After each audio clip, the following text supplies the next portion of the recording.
Welcome back to the Illuminations Media Network. I'm Tamara, and I am super excited about our topic today. We're going to be looking into the absolute truth about American history.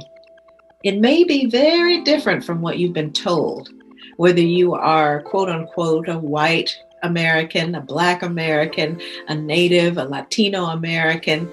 You may be surprised about your history, who you descended from, and the circumstances of their lives. Now, as you know, that type of history has been a real point of interest here on the Illuminations Media Network. Through the years, we have interviewed people such as Phil and Melanie Valentine, Dr. Jewel Pookrum, Umar Johnson, Sabir Bey. We've interviewed Dr. Delbert Blair. Oh my goodness, people from the Moorish Science Temple, Kemetic Science. There's just so much. And there's a huge movement towards understanding the Hebrew origin of our background, the Moorish origin, the indigenous Native American origin, which they may not be truly indigenous to this land. They may have immigrated as well. And so looking into all this modge podge of who we are is going to be super fascinating. And as our guest will tell you, the best way to find out who you truly are, no conjecture, do your genealogy. Then you know.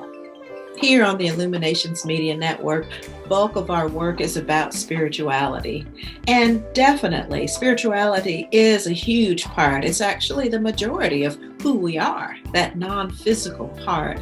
But today we're going to get into the physical part, that DNA of who we are descended from. And it's super important to understand the lives and the experiences of those who are in our background, our great-grandmothers and great-grandfathers. You know, just looking at all the people who culminated who we are, that every generation that you go back, it adds 2 more grandmothers and grandfathers. So just imagine how many people you have descended from.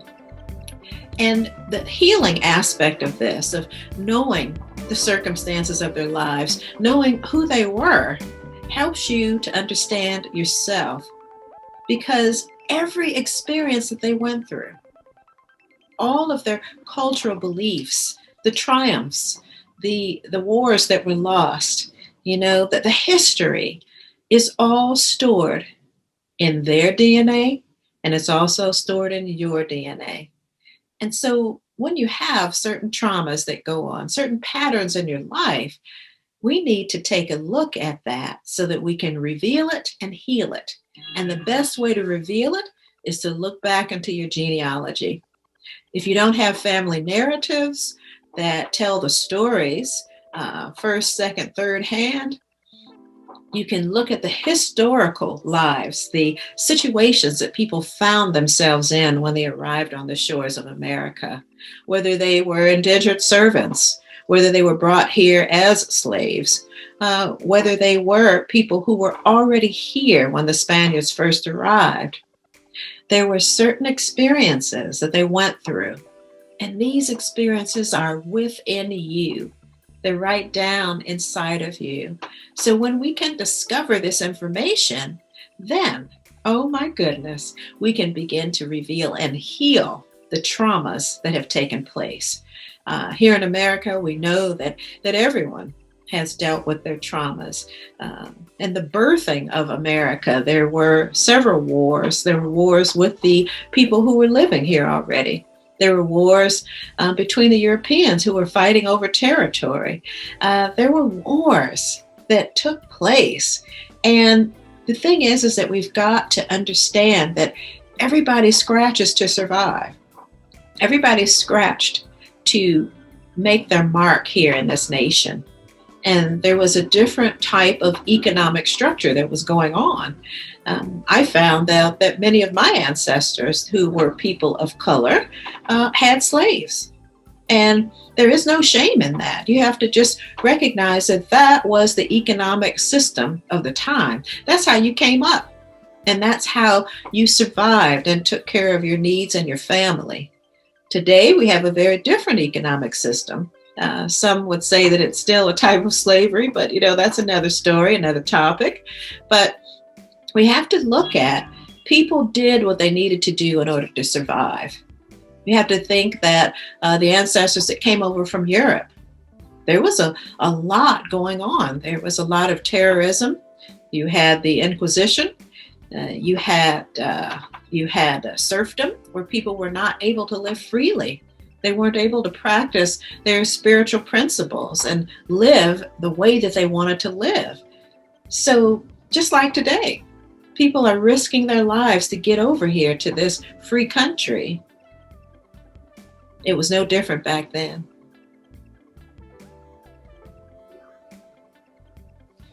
So begin to understand who you are, where you come from, and begin to look at that. Begin to heal it. Heal the experiences of your ancestors and heal the experiences of those who are coming behind you, your descendants. We have to remember that all of our experiences, again, are stored in our very DNA.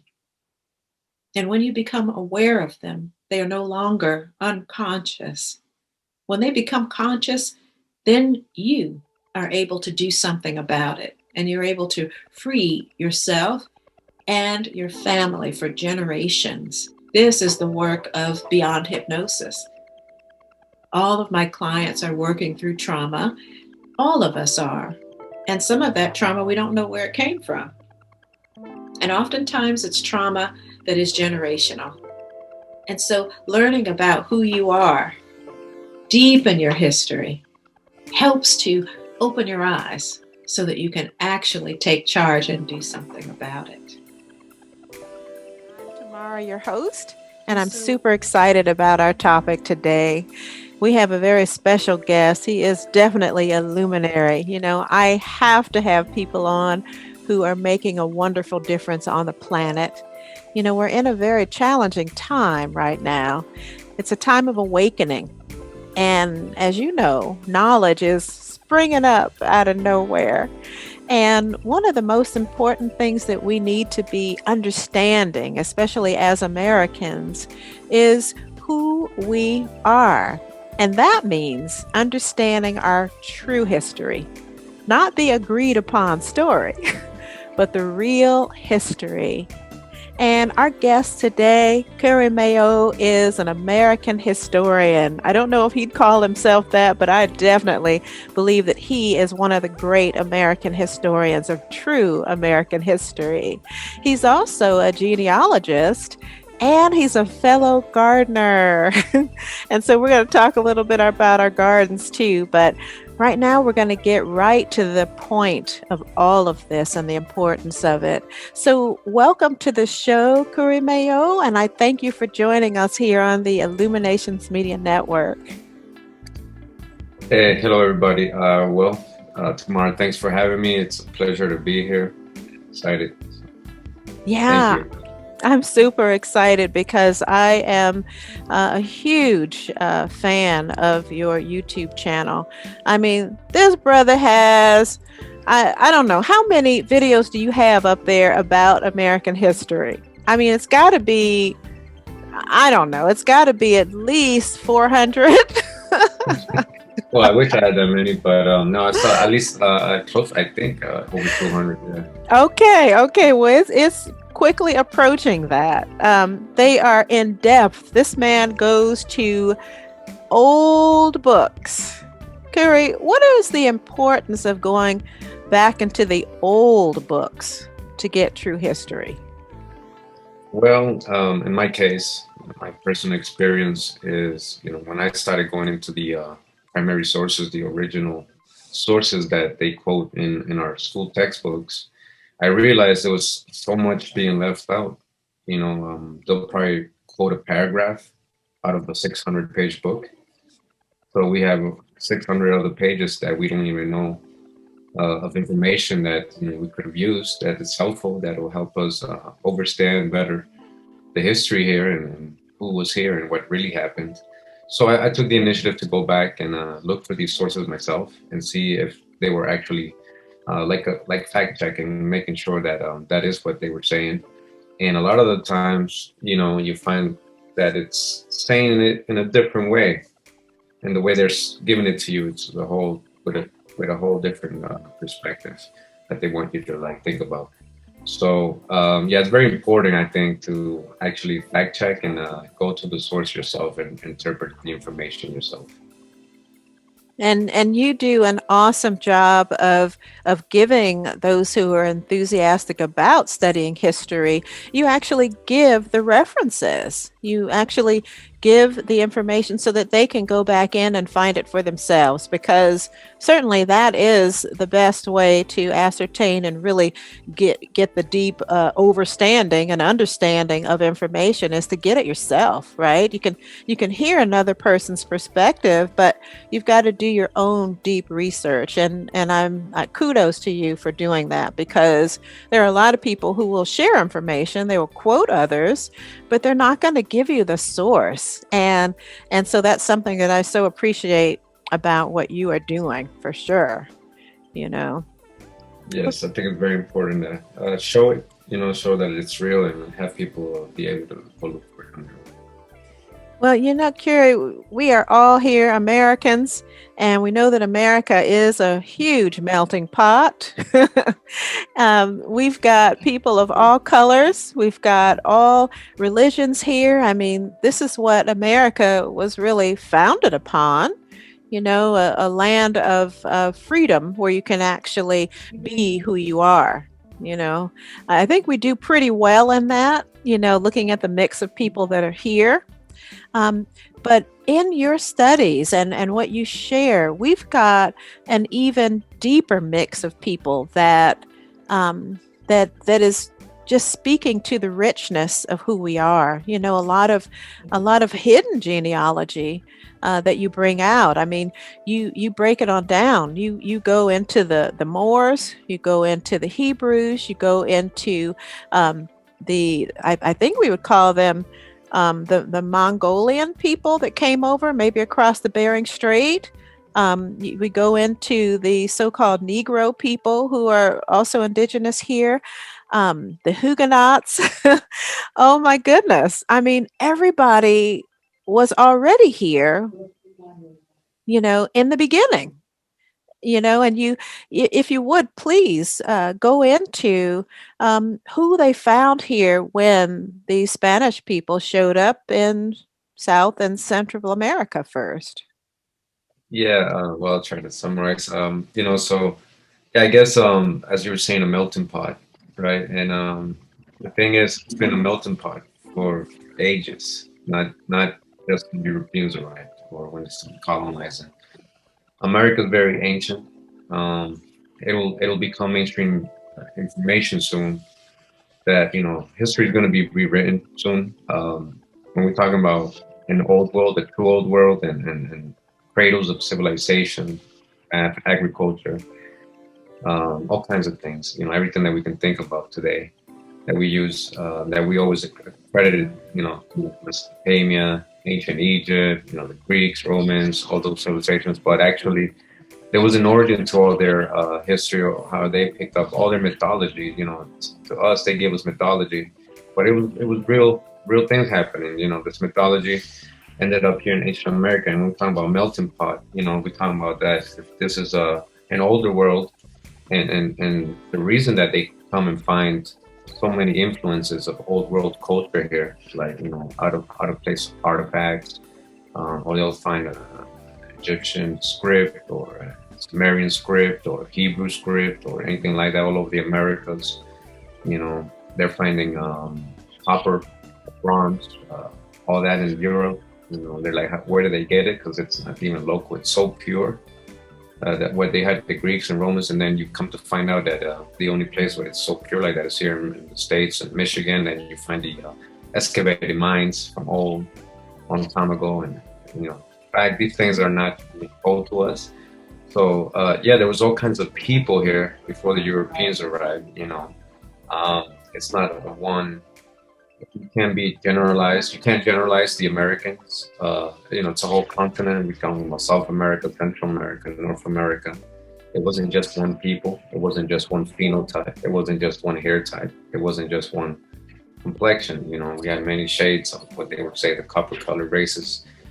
Copper can be very light. Copper can be very dark. So all kinds of phenotypes and stuff, and that is reflected today around the world. And we assume that people originate in one place only. It's more deeper than that, and that's what we're learning, and it's all leading back, to a same origin, and all these myths and all these legends are, all these so-called sunken lands, all these paradises, Atlantis, all that. We're trying to realize that it was all here. And interesting, in your research, you speak about how it was actually um, the native Mayans here in America that seeded Egypt over in over in Africa, and that everything began here. And that is something that flips history on its head. You even speak about how many of the animals that they attributed to, like say the horse, that the Spanish brought the horse over, that the horse was indigenous to America, that Yes. there are many animals like the camel, you brought out is indigenous here.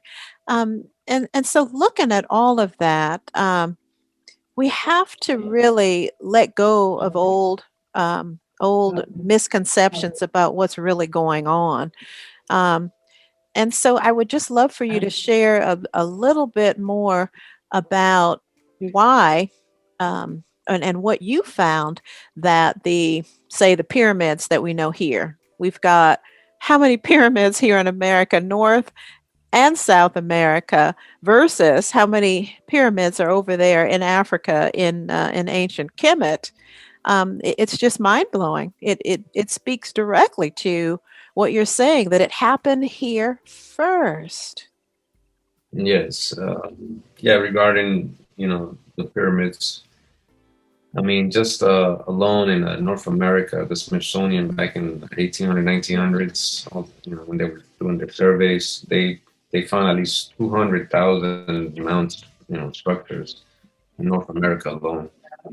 And then we go to Central America and South America, we can get these major city complexes, these megalithic pyramid structures, these temples that they can't even replicate today. And they'll let us know. They'll try to tell us that it's more modern, but it's really a lot older. You see a lot of things you don't see in Egypt. Like you do see pyramids over there, maybe three, and but you're missing the sports complex. You're missing the hospitals. You're missing the universities, the canals, the highways. We have that all right here, and they're finding that right now as we speak in the Guatemalan jungles. They're rewriting history. They're saying it's going to take 100 years to just go through what they're finding right now in the Petén region in Guatemala with their lighter technology. When we're talking about pyramids, alone the Pyramid of Cholula in the Guinness World Record is one of the largest monuments ever built by man. It's the largest pyramid. The base is 4 times bigger than the one in Giza. Um, and it's not the taller, but we also have La Tanta Mirador in Guatemala, the pyramid there, which is the tallest in the world and also one of the biggest structures ever built. It's a whole city complex, as big as Los Angeles, and it's all under the jungle. These things is what was never told to us, whether they didn't know about it or they just didn't dig it out or want to explain to us, why, who knows, but these things are reality. Again, this is going to become mainstream soon, and the number of pyramids here in the Americas does not compare to Africa or Asia. Even though they're all over the world, like you were saying earlier, we brought that knowledge of architecture out from here. The only way you can settle down and create a civilization, have the time to settle down and build pyramids, build sports complex, build all this stuff is because you have agriculture. You're not a hunter gatherer. You're not on the move. You were able to settle down And you realize that it was corn, very first thing humans used to help them settle down, and you realize corn is native to America, then again, it all leads back here. Wow. Yeah. And as I mentioned earlier too, not only are you a deep researcher of, the anthropology, a researcher on the botany, but you also look deep into the genealogy and that history about the slave trade. There's a lot of misconception about that and about who were slaves, were there indentured servants, who owned slaves. I mean, you even go into the fact that um, before there was slavery coming from West Africa over to America, there was slavery coming from Portugal, from America to Africa. Can we Mhm. go into that a little bit and clarify? Yeah, so when we were talking about earlier about reading primary sources, one of the things I realized when I was doing all this research and seeing what the actual Spanish wrote and where they were going, where their ships were going, and who they were enslaving at that time, what they were saying in their own words. And definitely, I mean, we didn't see much of them going into Africa, um, to get their free labor or indentured servants, or in Spanish they call their encomiendas. So yeah, there was the sugar plantations that was mainly started in Morocco, North Africa first. This was being managed by Sephardic and Moorish people, from a long time ago. And they were the ones in the commerce, doing trade and all that. They had established plantations in North Africa. They had later moved on to the west coast of Africa, the islands that are there, Barbados, the Canary Islands, the Azores, Cape Verde, and St. Thomas of the coast of Guinea.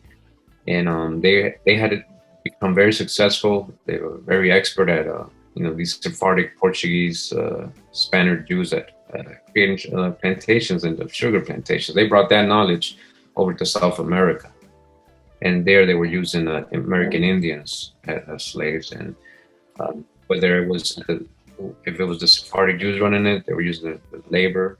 When it came to the point where Sephardic Jews and Moors were being kicked out of Spain and Portugal, right when Columbus was coming, 1492, a lot of these people were also put in under servitude, prisoners of war, convicts. They were sent into St. Thomas and the plantations. So a lot of the free labor early on was their own people they wanted to get rid of from their own country, and the American Indians that they were coming put under servitude. There is no ship manifest of them going to Africa. There is no local stories of tribes saying they came and took millions. This is something that was all added on after. We still haven't found any ships coming directly, and it's a fact that no ships came directly from Africa to USA. The official stories, right, the mainstream stories, is that they all went into the Caribbean. But we're still told today that there's ships that came directly to Africa and exports. So even that, there's a lot to dig into. When it comes to then who are the so-called African Americans, right, of today? If it was in Africa they were coming from, then I would say that there's a lot of different nations that came. It wasn't about color. So what I was trying to say is, if you had German, Irish, Scottish ancestry, for example, it doesn't mean they were all white. And that's the other thing we're learning. You know, many, many hundreds of thousands of Black Europeans came as indentured servants, colonists, uh, prisoners of war, convicts, conquistadors, and they came and had an ancestry here too.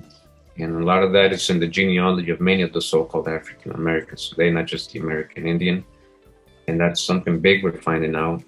And when I try to do the history to see if it matches what I'm learning, it does. You start finding out that the very first slaves were actually indentured servants from Europe.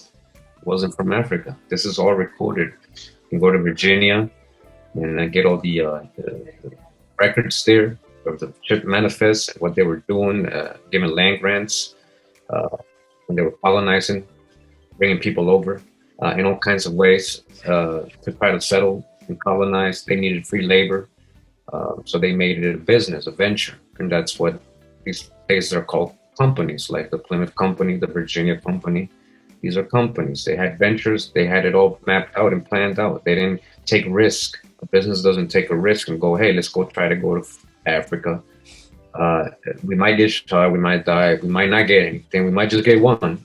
And then have to travel for, like 4 weeks, 6 to 4 to 6 weeks, and feed everybody, give them water and food and all that. It's just, it doesn't, the story does, if we think logically, it doesn't make sense. And then there's no sources of proof for it. And then we find other proof and sources telling us hundreds of thousands of people coming from somewhere else. And then we realize these are not all white people. So it starts giving us a clearer picture. And I'm sorry I dragged on. It's just like a lot to summarize. It really is, and again, I just admonish listeners and viewers to make sure that you go to Kurimeo's YouTube channel. It is so in depth. He has everything broken down into playlists according to topic. There's just so much there, and you're going to spend hours, and you're going to be so grateful, just as I am. I actually had the privilege of getting Kurimeo's help with my genealogy, and I was blown away. I went in there looking for Kunta Kinte, and I haven't found Kunta Kinte. I was very surprised to find people from Germany, people from Scotland. I'm still looking for the native ancestry, which I have some narratives and stories in the family, so I don't know.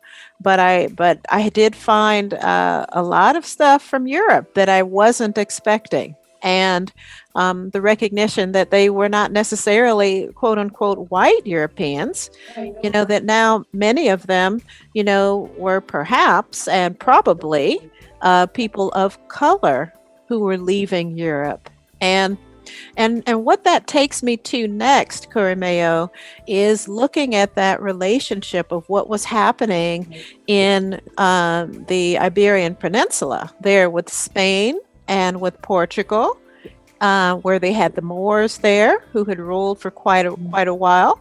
The connection between the Jews and the Moors there, and how they were ousted because of the papal edicts and the decisions that were made with the Inquisition. And so I'd just love for you to break that down, how these people who needed to survive, needed to flee, did what they had to do and changed their identities, morphed into other peoples. And these are the people that came to America. I just find that so fascinating.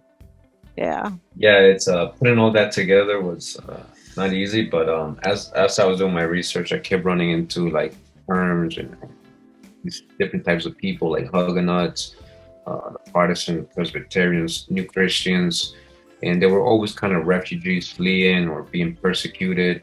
When I did the deep research, I realized, like, for example, the Huguenots, they were from France. They were following the Calvinist, reformist ideas.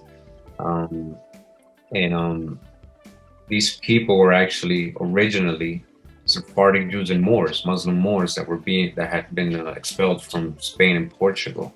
And one thing I just want to interject there to make sure that people understand that, in your research, these Portuguese and Spanish Jews were described as Black people.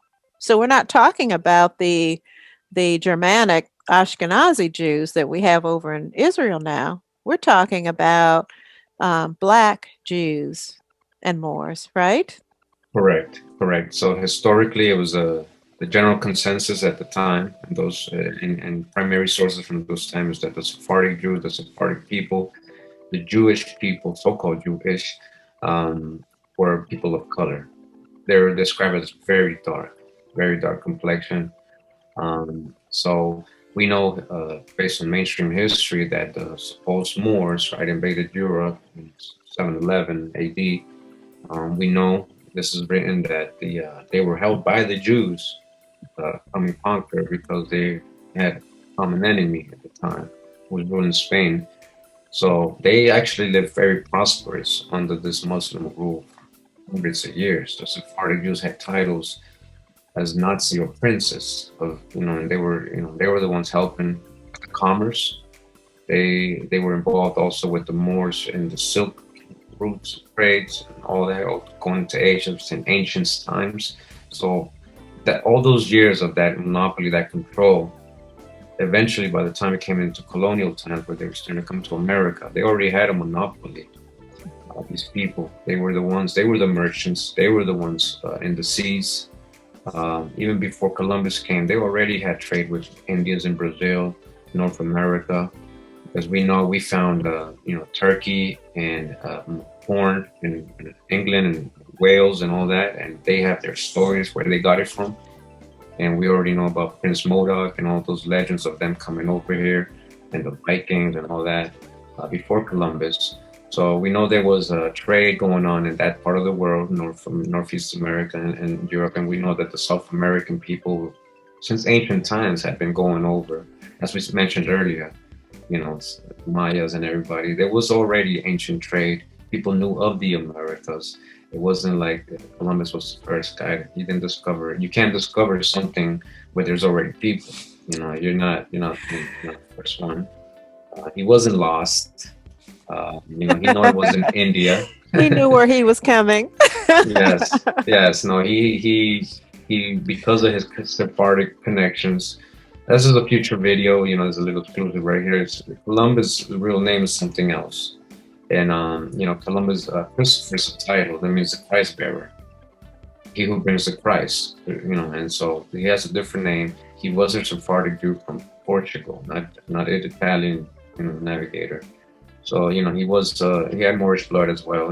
So these people, a lot of Moors in his ship when they came over here. They knew where they were coming from. There are people already doing business with the South American Indians, and back and forth. That's also future video. That's been recorded, and that's the just following the sea currents. They bring you right over here. Well, they're from America right over there. It's a lot easier than the other way. It's a little harder. So even that, so we know that even if they got lost at sea or they got caught in a jet stream or one of those ocean currents, they ended up in Europe or in the West Coast, the Canary Islands or something like that, and the Azores. And the Portuguese controlled all that. They had the stories of Indians washing up there all the time, and that was all recorded. So they knew there was a land over there. He wasn't lost. India didn't exist at that time. It wasn't called India. So he couldn't just say Indians because of India. So it was called Hindustan. India just became a country, republic, like in the 1940s. So that's, so like facts we don't really think about like these. So when people talk about India back in 1500s, what India? India was called Hindustan. So didn't even exist. So, it's a whole another big story there about Columbus and stuff. But again, there was trade going on back and forth. These Sephardic Jews and Moors had this knowledge. That's why they got here. They were the first colonists. They were the very first colonists in North, South, Central America, the Sephardic Jews and Moors. They were the very first colonists. In Virginia, a lot of these people were people of color. These first settlers in Jamestown, the first pilgrims, a lot of them were these people, these Protestants. That's what the Huguenots were. They became Protestants or new Christians. They didn't want to become Catholics because they were crypto Jews or crypto Muslims, Moriscos or Marranos. But they had to practice their thing in secret, and they would always assimilate where they would go. And they would eventually create an epicenter. The Sephardic Jews that got expelled from Spain in Holland. They called that New Jerusalem. They became the Dutch, and that's why the Dutch had so much involvement in colonization and navigation, because it was really the Sephardic Jews who were in Holland doing that. And they were eventually owners of all the ports all over the Atlantic. They were called the Port Jews. And they had connections and communities all over, and they had a whole trade network. And so the governments, they were called, well, the empires, because they're not even governments, like the Catholic Empire or King James or anybody who was King Ferdinand, who was in control of a lot of these Sephardic Jews, because they were still fleeing from them. So they would allow them to go settle in and run the business for them. And eventually they will go and they took everything from them. They just took control of everything, so they kind of lost to a lot. And even when they got to the Americas, they were very populated in the Brazil area first, and the West Indies, Caribbean, and then they moved up to South Carolina and New York. It was very first colonists in New York. These people, a lot of these again were people of color. So it's a whole history we've not told. There certainly is. And one thing you're speaking about, the early times, the monarchs. Many of these monarchs, especially in that Iberian Peninsula, were people of color, and so we have to recognize that it wasn't about a black white thing then. It was about money. It was about economics, and you've also brought to the fore and to the light that King James, his son, they were people of color. But now when we see a lot of the art, the so-called modernistic art that we see of royals, they're all whitewashed. And so my question is certainly if you had people of color, who were in the ruling class, when did things start to change so that whitewashing could take place? And then do you think that has something to do with the whole idea of creating a slave class according to color? What do you think about that? Yeah, I mean it's a deep question. That's kind of something we're digging on. We know it happened a lot sooner. Mhm. What I'm saying is, before the 1700s, or uh, actually before the 1800s, most of the Europeans that were coming in were of color, and yeah, we know this because of especially because of doing genealogy, tracing people back to the 1700s, and they're in this town, and the settlers in this town, and where's these are people of color. We just had their son being labeled black, so there's no proof of them being the slave master or anything. It doesn't say nothing like that. We got the records of census. We're saying son. It doesn't. So anything else could be conjecture. So many people going back like that. We know these are the actual people. These are not inherited from slave masters or white people. These are the actual people that carry this name. Uh, the actual ancestors.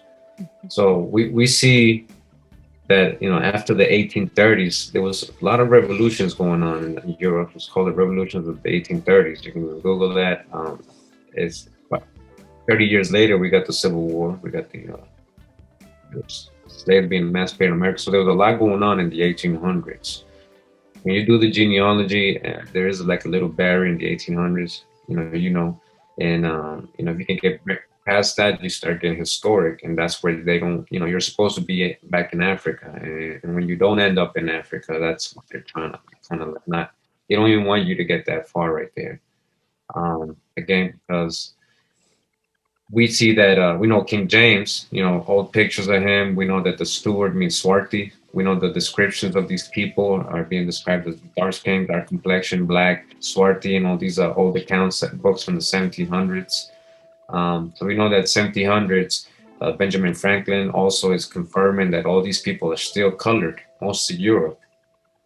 So I would say, in my opinion, I can't, but I'm concluding that it happened in the 1800s. Mhm. And then we get a conclusion of mass migration here in the 1890s to 1920s. That's Ellis Island, New York. We have a lot of light-skinned Europeans that came, but when we talk about original Europeans coming, it was mostly people of color. Fascinating. And one thing that I've been so curious about, and I'm a student of the Bible, And I like to read a lot of ancient scriptures from different belief systems.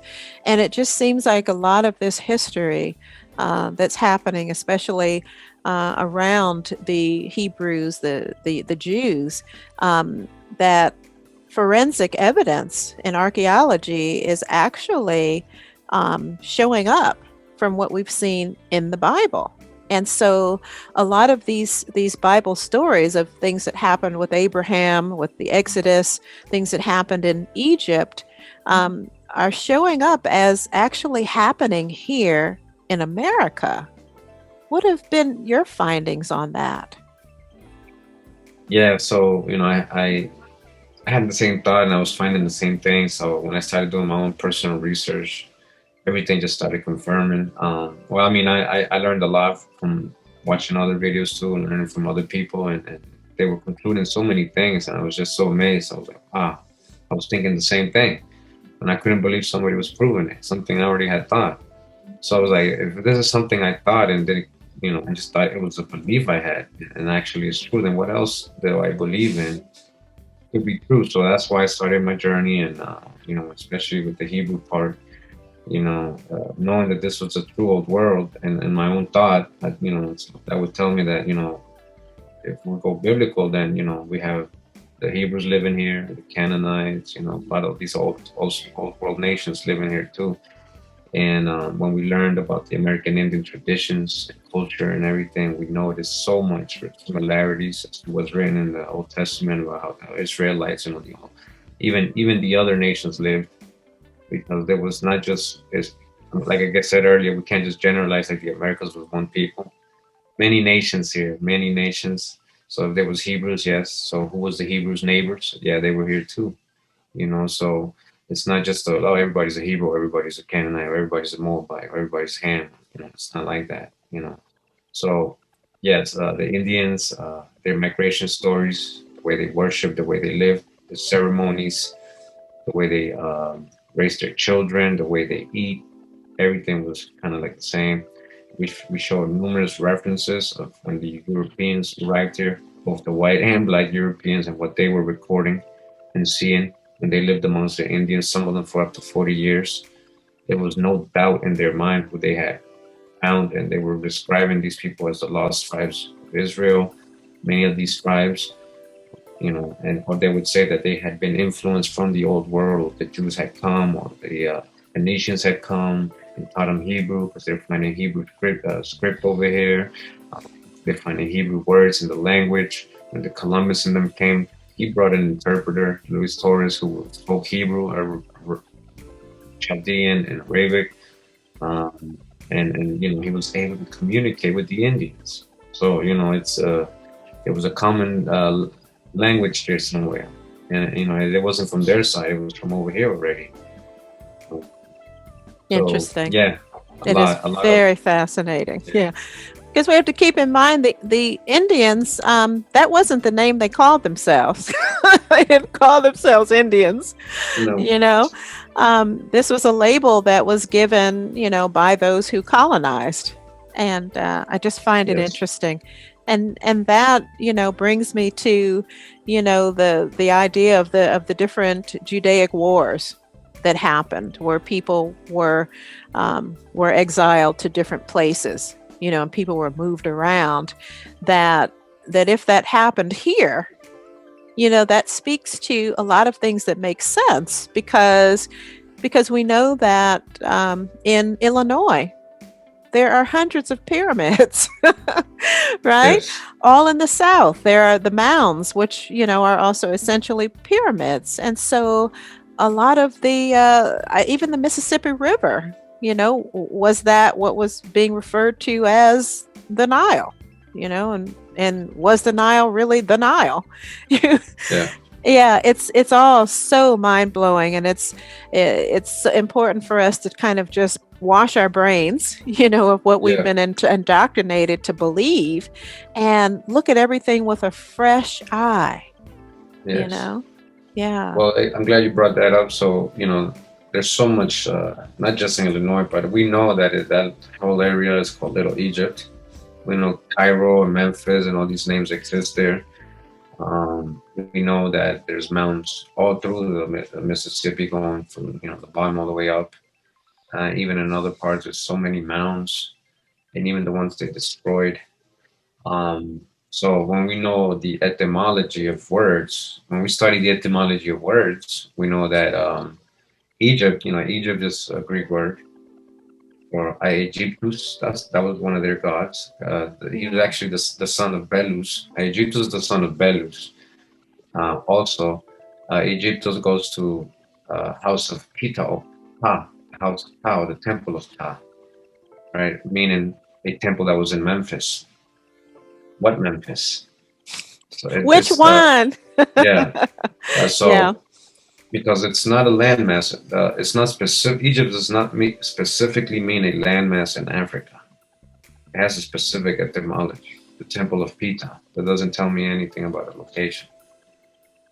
Okay, And there so could be more than one. I mean, we yeah. know that as we spoke to earlier, that the Mayans are the ones that seeded the Egypt that's in Africa, that Hmm. perhaps they took things with them and moved things. I mean, of course, The uh, colony, yeah, right. American colony, yeah. Just like the American colonies, they It's named New well York, right? New when we Amsterdam.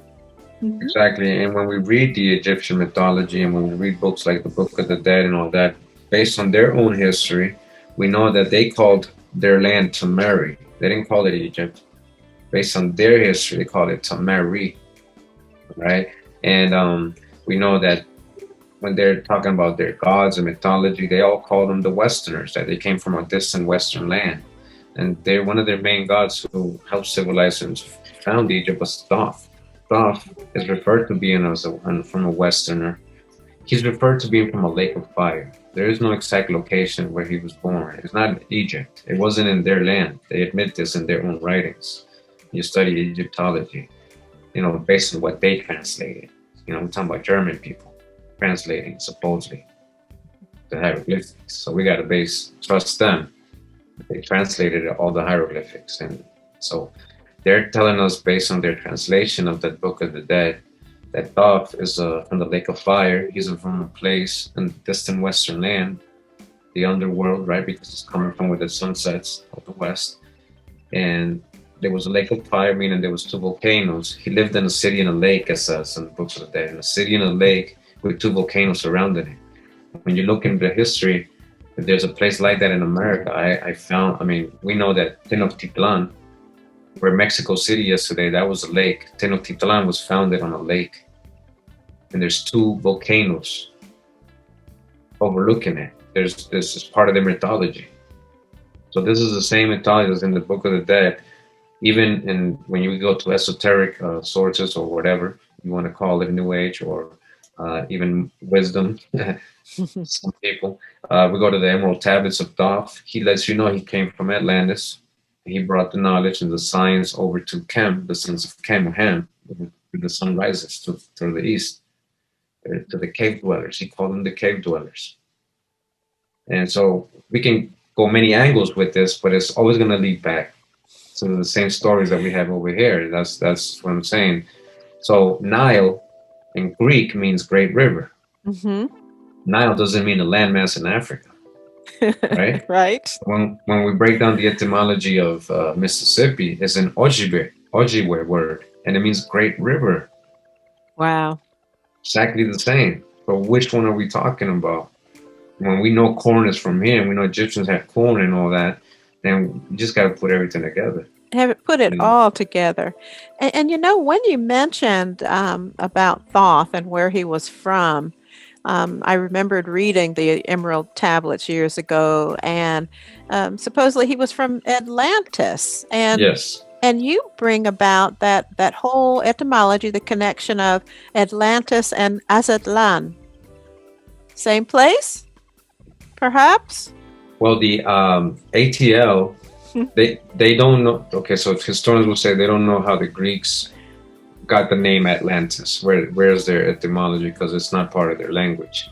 The ATL is Nahuatl. That's an American thing. Nahuatl, yes. Uh huh. Yeah. The tis is just the Greek added. So Atalan, tis. Hmm. Atalan, Atalan, Atlan. Atalan. Yeah, Atalan, tis. Yeah, so Mhm. Atlantis was one of the main centers. You know, there was many colonies. Atlantis was just like a tag. It was basically referring to this huge kingdom that's all on this side. You know. So that would speak to why you have these structures, these religions Hmm. that are similar because these are colonies that spread. Hmm. Yes, very fascinating. Well, we could go all day here, and I know that you have lots to do. You are a father. You're a gardener. You have a farm over there. I uh, Yeah, I saw one of your shares that you had created a greenhouse. How's that going? that's going really good. It's awesome. I pick things every day. I harvest things every day. Like today, I just grabbed some cabbage and celery. Yesterday, lettuce. The other day, tomatoes, jalapenos, peppers. Yeah, corn. It's going. I'm learning as I go. Uh, with different plants. I ordered a lot of seeds from Amazon, so it's fun. It keeps me busy. I have eggs every day. I have chickens, so yeah. I guess I'm getting into the farming. It helps me with my stress. It helps me just keep my mind away from also just sitting on the computer all day editing or doing this. So I go Right. out there. Yeah, it's fun. I recommend anybody who has land to go ahead and do it and try it. You know, you never know. It might be a green thumb.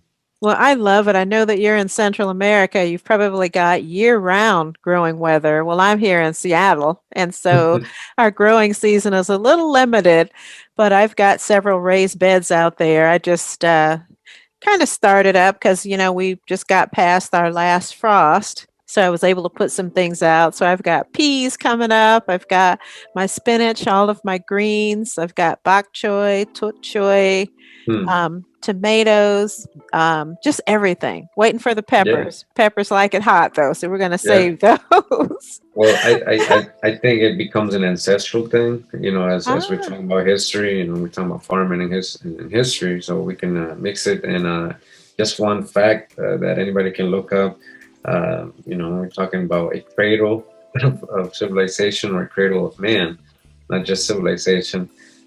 We know that the geologists found the oldest land out of the primordial water, supposedly in Canada. This is the most famous geologist, Louis Agassiz. He said that America's actual oldest continent. Um, that will conclude with finding out that we domesticated maize over 10,000 years ago. They found fossilized corn 10,000 years old. Squash 8,000 BC up in Illinois. wow. You don't find fossilized things this old in Mesopotamia over there on that side ever. They just tell us. They never give us Right. quotes, nothing.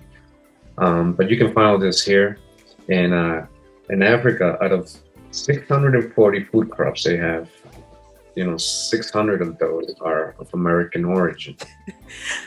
The colonies, they went over there, took their Yeah, food with them, right? Taking yeah. some So seeds with them. yeah, exactly. So we feed the world, but there's a little forgotten history there, and that's why farming to some of us comes natural. You know. Yeah, I love it. I have to put my hands in the soil. There's just this connection that really happens. It's a great place to meditate. You know, well. Last thing, I just want to make sure that our listeners and our viewers know where to find you. I know that you do have your research channel, and then you're also adding on to that, where you're actually going to be working on some spirituality and actually having guests on your show. You want to share a little bit about that and how people can find you? Yeah. My YouTube channel. Well, actually, the first thing you can do if you have Google, just put Kurimeo is Kurimeo. It's like luckily I'm the only one in the world with that name so far. So that'll come up right away. You see my different social medias, which I don't have much. It's just my YouTube and my Instagram. I have a Twitch account and I have some blogs to here and there. You guys can check out and images. But my YouTube channel is by the same name, Foodie Mail. Ahau, Ahau. That's a space in between. And my Instagram is Kurimeo space Khan, Khan. I got some great images, colorized of photos of American Indian, old photos, what they really look like. This is colorized version, compilation. You can check it out. You can reach me in any of those platforms. Yeah, like to ask me any question. My email is Kurimeo, but this is with a C. Kurimeo with a C, Curimeo 777 at gmail.com. And one last thing, I just can't, I have to ask this because I don't know, I've got my ideas about reincarnation and all, but Kurimeo, that image that you have right here on Zoom, Yes, where is that from? He looks just like you. that's that's the from Mexico. That's Uh-huh. Maya culture from AD 100. They're given the pottery, and yeah, when I saw it, I'm like, wow, it looked familiar. So I just like I thought it was cool, and I saved it. Yeah, that's really nice. Real nice. Well, everyone, Kurimeo, thank you so much for being a part of the show. And I just thank all of the viewers and listeners for tuning in. And until next time, I'm Tamara, your host. Peace and blessings, and take good care.